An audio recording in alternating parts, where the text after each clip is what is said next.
Yeah. Hey everyone, Sean Deveney from Heavy.com Sports here to talk a little NBA Finals, Game 6 with Steve Bulpett, our NBA insider. Steve, you've been at some of these games. What's been your sort of overall impression here as we stand at 3-2 heading into Game 6?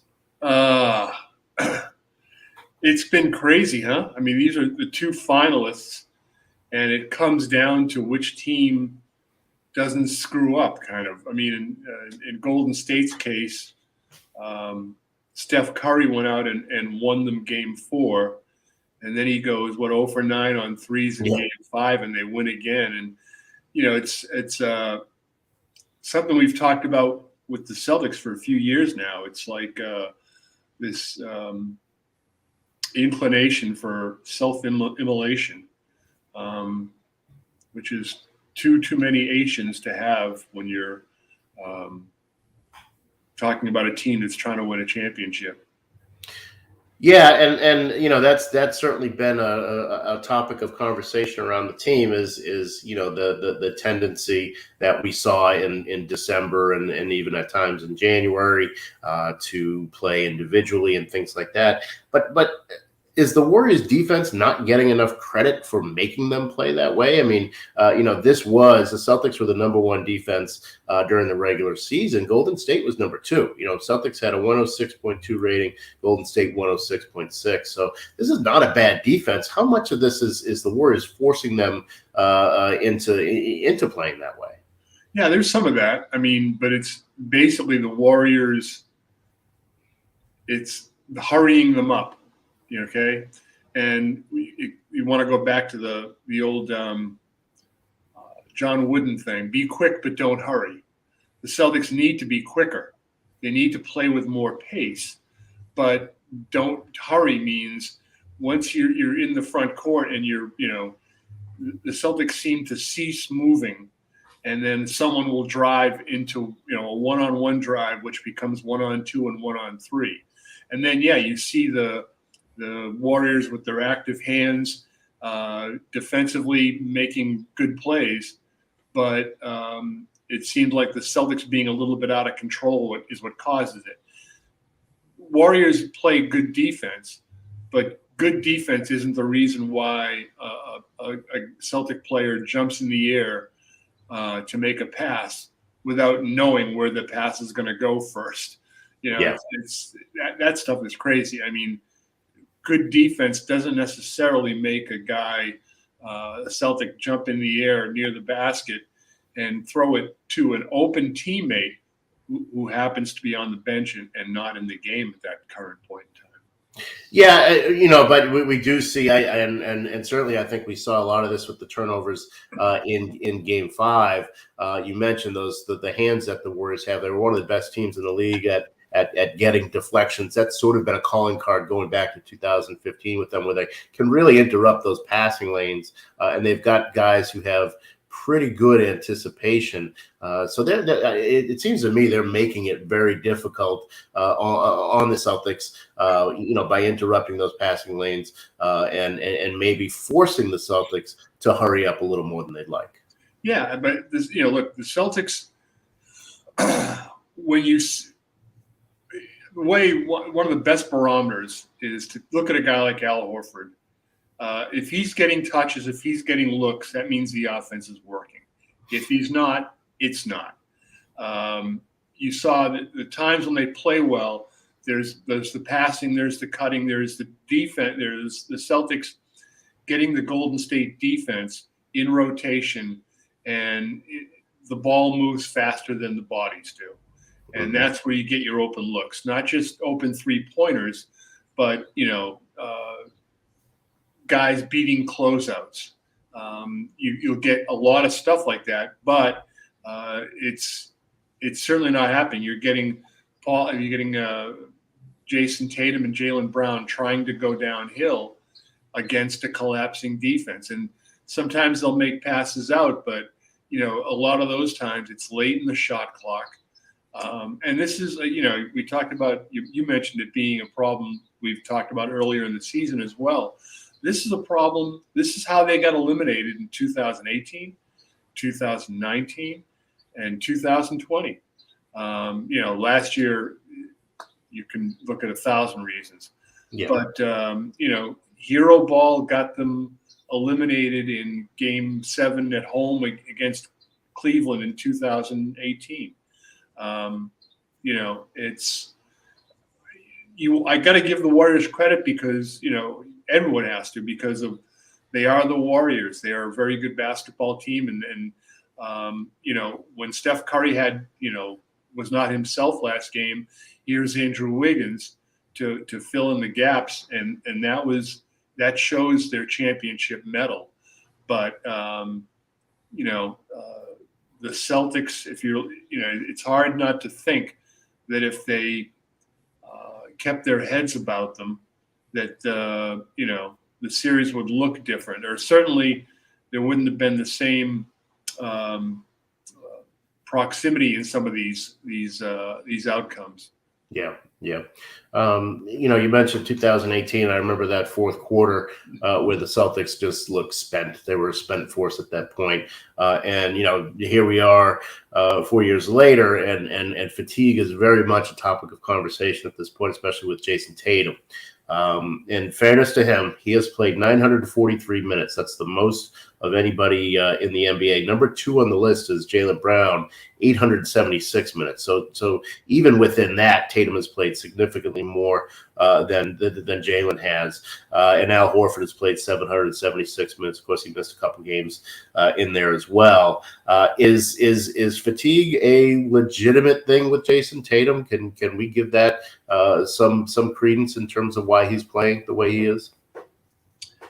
Yeah, I think there's something there, but I think if they were playing smart basketball, they'd look a lot more energized. You know what I mean? And here's the thing, too, is that the way that they're playing, that Jason and Jaylen are playing, it kind of it makes their situation worse. They should be, passing and cutting, but getting the ball more in position to finish than having to, create their own shot. I think, that's where a lot of the fatigue is coming in. I did tweet yesterday that I'm kind of guessing that when this series is over, that Jaylen and Jason will go to bed and set their alarm clocks for August. Yeah, you hardly blame them for that. Were you surprised, after Game 5, Ime Udoka actually sort of acknowledged, hey, yeah, maybe fatigue is a factor. I think in all my years covering an NBA Finals, that coaches are very reluctant to make an admission like that. Were you surprised that Ime said, yeah, that might be something? Yeah, I'm not sure. Well, I'm not surprised, I guess. I remember seeing something very similar in the 1985 finals when Casey Jones rode his regulars really hard, and they had that was the year of the Celtics with the Memorial Day Massacre to start the playoffs, winning by 34 in Game 1, but by the end the Lakers came back and won it in Boston, won the series, and the Celtics just had nothing left. But if you look at it, if there's a blind spot with Ime, it's that he doesn't use his bench quite as much as he buried Peyton Pritchard, and it's he didn't have a good shooting game in Game 5, but if you're a shooter, you need touches, you need minutes, you need rhythm.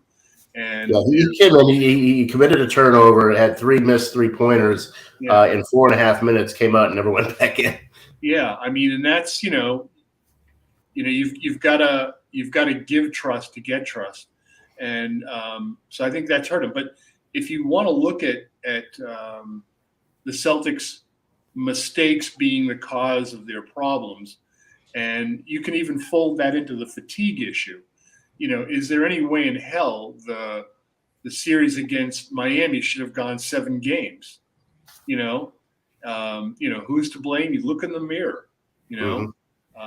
the way you played, the way you went away from your game plan, which, I'm telling you for certain, this is the discussion that is happening on the team and around the team with its, with the team staff and with the team hierarchy all the time now. It's like, are you kidding me? Like, the way you're playing, it's killing yourselves. Are you gonna play smart, or are you not gonna play smart? So that's kind of where they're at. And if they're fatigued, there's no one to blame but themselves. 7 games against Milwaukee, 7 games against the Heat. Now, the Celtics went similarly 7 games in the first 2 rounds when last they won it in 2008. But this is a team that, again, not just this year, but in years past, has fallen prey to these same shortcomings, these same errors. Yeah, and that's you mentioned the Milwaukee series. They blew a 14-point lead in the fourth quarter. That series didn't have to go 7 games either if they don't blow that one. And also, 08, and this is just one more thing on Tatum and the fatigue issue. In 08, Pierce, KG, and Ray Allen were much older than Jason Tatum at the time. They played a total of 990 minutes in that postseason, and that's when they had those back-to-back 7-game series early on. But that's more than what Jason Tatum has played, and he might not even catch them if they were to lose Game 6. Does Jason Tatum have to look at this series and look at where he is and say, I've got to do better with my body. I've got to be more ready at this time of year? That seems to be a progression that other guys go through over the course of their careers.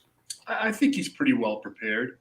I mean, he's not a guy who's out of shape at all. He's not a guy that doesn't, that's not working on things during the year. I think it's when we say fatigue, you're talking about physical fatigue. I think there's some mental fatigue in there. And I think it happens, you see teams when they miss a couple of shots, all of a sudden it affects them defensively. Their shoulders slump, it deflates them. I think you're seeing a lot of that when this team is, the turnovers and things like that. I think there's a mental fatigue that happens.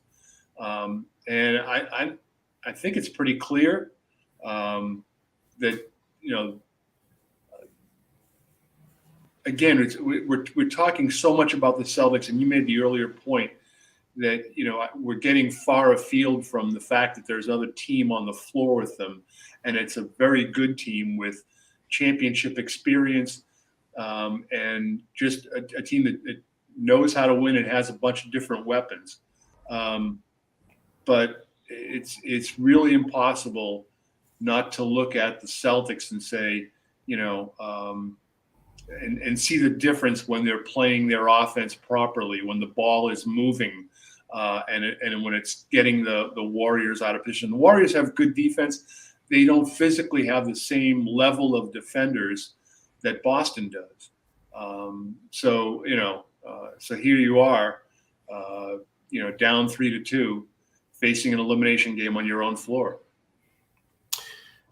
Steph Curry, 0 for 9 in Game 5. He has a history of when he has a game like that, which hasn't happened very often. He's had 9 of those games without a three-pointer since 2013. He'd gone 233 games in a row with at least one three-pointer. What kind of bounce back are you expecting from him here in Game 6? Is that something that should really worry the Celtics? I expect him to walk in the door and say, "What's the record in this joint?" Well, let's go back to Game 5 for a second. The horrible game that Steph Curry played, quote unquote. I thought he controlled the pace, their offense. He had I'm not sure how many assists. Was it 8 assists he had or something like that?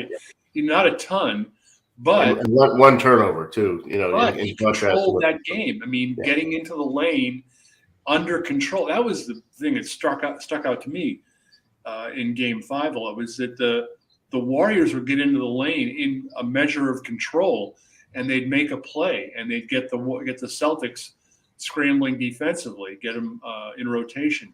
Whereas the Celtics would go into the lane, and it was out of control. And worse, they'd make the turnover and then look to the referees to like, hey, that was a foul. It's like, no, get back on defense. That's kind of what you should be doing now. But I want to give Steph Curry credit for on a night where his 3-point shot, which is, of course, his calling card. I mean, this man's the best shooter in the history of the game. On that night, he's getting into the lane under control, head up, and he's making plays, and he's getting guys looks, hockey assist, all those kind of things. But he gave the Warriors offense a measure of there's a better word than control that I can't think of right now, but just a calmness about it that allowed it to play in some rhythm and to play squared up and able to go downhill. All right. Well, thanks a lot, Steve. Game 6 coming up. I know you've got practice today. Enjoy that, and we will thank you all for watching. We'll check it out again later.